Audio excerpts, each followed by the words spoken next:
अचानक से अगर किसी को चोट लग जाती है, हड्डी टूट जाती है, फ्रैक्चर हो जाता है तो क्या करना चाहिए? क्योंकि अक्सर लोगों को नहीं पता होता है कि ऐसी स्थिति में क्या करना चाहिए। तो अगर हड्डी टूट जाती है, सबसे पहले तो बहुत ज़्यादा दर्द होता है, पेन होती है, जो क्लाइंट है उसको पेन होगी। और जहाँ पे टूटी है, जो हड्डी टूटी है, वहाँ पे बहुत ज़्यादा स्वेलिंग, सूजन हो जाएगी। दो चीज़ें बहुत ज़रूरी हैं।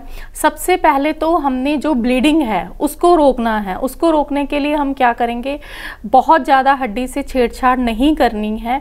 जो कोई कपड़ा लेके उसके ऊपर हमने बांध देना है। जहाँ पे फ्रैक्चर हो गया, हम अगर आइस अवेलेबल है तो बर्फ लगाएंगे तो उसको दर्द थोड़ी कम होगी।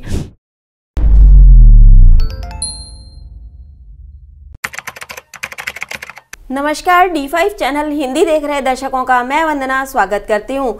हेल्थ सेक्टर से हमारे साथ मौजूद हैं एसोसिएट प्रोफेसर नरेंद्र कौर जी, जो कि फर्स्ट एड के प्रोग्राम में आती हैं और हमें फर्स्ट एड की जानकारी देती हैं। नरेंद्र जी, आपका बहुत बहुत स्वागत है। Thank you. आज हम बात करेंगे कि अचानक से अगर किसी को चोट लग जाती है, हड्डी टूट जाती है, फ्रैक्चर हो जाता है तो क्या करना चाहिए? क्योंकि अक्सर लोगों को नहीं पता होता है कि ऐसी स्थिति में क्या करना चाहिए। तो सबसे पहले हम बात करते हैं कि फ्रैक्चर होता क्या है। देखो, फ्रैक्चर क्या होता है, जो हमारी बोन होती है वो कॉन्टिन्यूस होती है। तो अगर उसमें ब्रेक डाउन हो जाता है तो उसको हम फ्रैक्चर बोल सकते हैं। उसको फ्रैक्चर बोलते हैं। अगर बीच में से जो हड्डी टूट गई है तो हम उसको फ्रैक्चर बोलते हैं। हड्डी टूटने के क्या कारण हो सकते हैं? फ्रैक्चर क्यों होता है? हड्डी टूटने के बहुत सारे कारण हैं। इसमें से एक तो अगर कोई चोट लग गई है, एक्सीडेंट हो गया या पर्सन गिर गया है, उसकी वजह से होगी।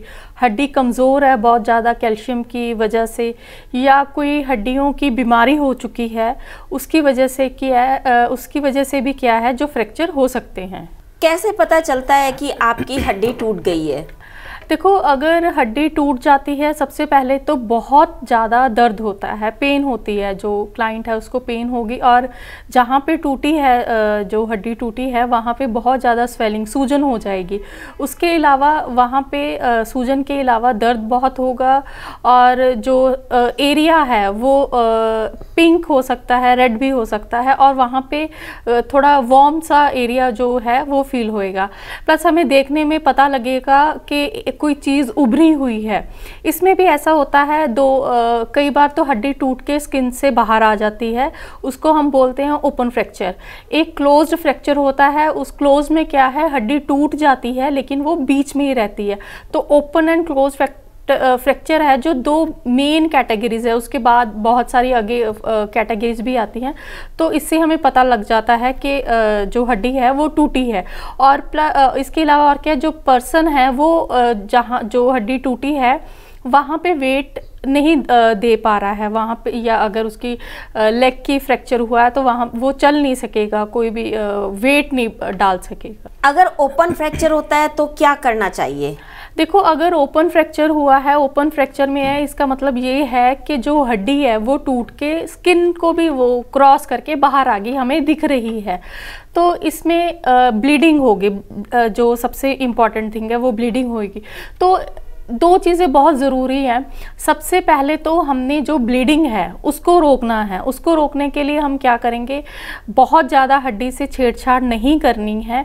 जो कोई कपड़ा लेके उसके ऊपर हमने बांध देना है। और जो ओपन फ्रैक्चर है, स्किन जो एक्सपोज हो चुकी है और स्किन टूट चुकी है, जो बोनी पार्ट है, जो मसल्स अंदर वो दिख रहे हैं, तो हम कोशिश करेंगे, अगर हमें साफ़ सुथरा कपड़ा मिलता है तो हम वो उससे कवर कर देंगे। इससे क्या होगा, एक तो जो इन्फेक्शन है, जो माइक्रो ऑर्गेनिज्म, वो जल्दी अंदर नहीं जा सकेंगे। और प्लस हमने ब्लीडिंग को रोकना है। जब क्लोज फ्रैक्चर हो तब क्या करना चाहिए? इसमें भी, क्लोज फ्रैक्चर में भी क्या है कि हमने सबसे पहले इसका मतलब ये हो गया, जो हड्डी है वो टूट के अंदर ही है, वो बाहर नहीं आई। तो हमने इमोबिलाइज करना है। इमोबिलाइज का मतलब होता है वो आगे उसको टूटे ना, तो आगे उसकी और हालत ख़राब ना हो। अगर कहीं पे भी फ्रैक्चर है, हम सप्लिंट लेंगे। सप्लिंट का मतलब एक कोई लकड़ी का टुकड़ा या गत्ता, हार्ड गत्ता लेंगे। वो अगर आर्म है या लेग है, एक उसके ऊपर और नीचे लगा के उसको बांध देंगे। इसका मतलब है जो वो हिलेगी नहीं अपनी जगह से। तो इसको हमने क्या है इमोबिलाइज करना है। इस इमोबिलाइज की वजह से क्या होगा, जो फर्दर कोई डैमेज है, जो ब्लड वेसल्स है उनको नुकसान नहीं होगा, जो हड्डी है उसको और नुकसान नहीं होगा। अस्पताल जाने से पहले और क्या सावधानियां रखनी चाहिए? देखो ये हमें जानना बहुत ज़रूरी है कि जैसे फ्रैक्चर हुआ है, बाजू का है या लेग का फ्रैक्चर है, तो हमने क्या करना है कि हमने स्प्लिंट लगा के इमोबिलाइज कर दिया। एक होता है कई बार गर्दन का फ्रैक्चर हो गया, तो वहाँ पे हमने जो पर्सन है, क्लाइंट है, उसको हमने उठाना नहीं है, लिफ्ट नहीं करना। उसको ना एक टर्म होती है लॉग रोल, जैसे हम लकड़ी का गोल, लकड़ी को हम धक्का लगाते हैं ना, गोल वो घूमती है, हमने पेशेंट को वैसे ही मूव करना है। क्योंकि अगर हम उठाएंगे तो वो जो गर्दन की हड्डी है वो और ज़्यादा टूट सकती है। तो हमने उसको एक तो इमोबिलाइज करना है, पहले स्प्लिंट लगा दे, इमोबिलाइज कर दिया। तो अगर उठाना है तो वो बहुत ध्यान से उठाना है। और इसमें एक और बात है, जहाँ पे फ्रैक्चर हो गया, हम अगर आइस अवेलेबल है तो बर्फ़ लगाएंगे तो उसको दर्द थोड़ी कम होगी। जैसे मैंने पहले बताया, कपड़ा बांध देना अगर ब्लीडिंग हो रही है, इमोबिलाइज करना। सो ये छोटी छोटी चीज़ें हैं, ये हमने ध्यान में रखनी है। और एक बात सबसे ज़्यादा ज़रूरी है, जब भी ऐसी कंडीशन होती है, हमने पहले अपनी केयर तो हमने स्टार्ट कर दी, साथ के साथ हमने एम्बुलेंस सर्विसेज हैं या कोई हॉस्पिटल सर्विसेज जो पास में हैं उसको भी इन्फॉर्म करना है, ताकि वो हमारे पास जल्दी पहुंच सके और फर्स्ट एड दे सकें। क्या पेशेंट को कुछ खाने पीने को ऐसे में देना चाहिए या नहीं? देखो ये डिपेंड करता है पेशेंट की कंडीशन कैसी है। अगर उसको होश नहीं है तो हम उसको कुछ भी खाने को नहीं देंगे। अगर मुंह में डालेंगे तो वो एस्पिरेट कर लेगा, सांस वाली नाली में जा सकता है, उसकी वजह से उसको और प्रॉब्लम होगी। जब हम पेशेंट को इमोबिलाइज करते हैं, अपनी केयर प्रोवाइड कर रहे हैं, फर्स्ट एड दे रहे हैं, साथ के साथ में हमने जो एम्बुलेंस है या जो हेल्थ सर्विसेज है उनको इन्फॉर्म करना है, ताकि जो हमारे पास जल्दी से जल्दी पहुंच सके और जो फर्स्ट एड ट्रीटमेंट है वो दे सकें और जो पेशेंट है वो जल्दी से जल्दी हॉस्पिटल जा सके।